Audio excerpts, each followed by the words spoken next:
Good morning guys, maulan na Huwebes. Umulan na lang dito sa Bacoor, dito. Hindi nakatulis na.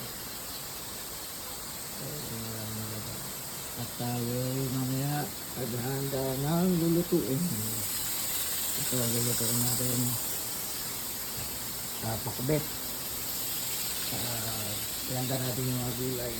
Talong, okra, sitaw.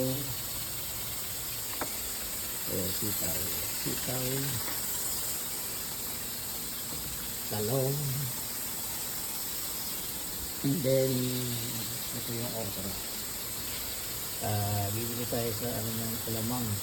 Paghaluan natin ng konting bagot. Ng bagot. At ayan, lalaga na tayo ng ito ng baka para umagat, may sabaw, may sabaw. Ititinola natin siya. Ayan, pang-bakbit mamaya. At dahil na ulan sa labas. Yan.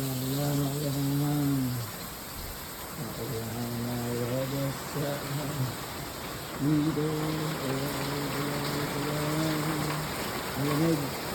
Masarap ng Bicol Express. Thank you.